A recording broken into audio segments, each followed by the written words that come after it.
السلام علیکم ورحمت الله وبرکاته. ملګرو تاسو ته به پته وي چې انډیا 2024 ورلډ کپ وګټلو د افریقې نه.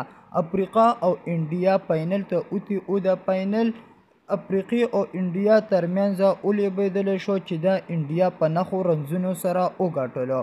دوستانو انډیا چې کله دغه میچ وګټو نو په واپسو کې د دغه میچ ګټلو نه پس خپل کورونو ته تلل. نو په ممبئی د انډیا په ممبئی ښار کې د ټیم دونه غټ استقبال شوی دی چې په لکونو عوام راوتي دي، روډونه بند کړي دي. ډیر زیات عوام راوتي دي، روډونه بند شوي دي، پمپونه بند شوي دي، خرڅ ګاډي یې بند کړي دي. صرف په سړکونو باندې عوام ګرځي د هغوی د استقبال لپاره. ډیر ښایسته، ډیر زبردست، ډیر ښکلی استقبال یې ورله کړی دی. د هغوی د انډیا د کرکټ ټیم ګاډی صرف په دغه عوامو کې روان دی، نور ټول ګاډي یې بند کړي دي.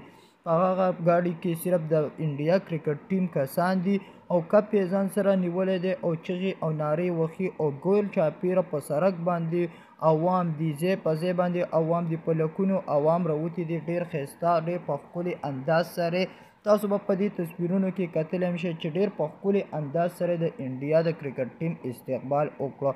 نو دا د انډیا د کرکټ ټیم د استقبال ویډیو وه چې موږ تاسو سره شریکه کړه چې په لکونو عوام په ممبئی ښار کې راوتي دي. د انډیا په ممبئی ښار چې د ټول نه ښایسته او د ټول نه غټ ښار ګڼلی کېږي، په هغه ښار کې مکمل ډک دی، ګاډي بند شوي دي، روډونه بند شوي دي. صرف په روډونو باندې عوام ګرځي، ځای په ځای باندې عوام ګرځي، هر څه بند کړي دي. نو ډیر په ښایسته او په ښکلي انداز سره د انډیا کرکټ ټیم له استقبال وکړو.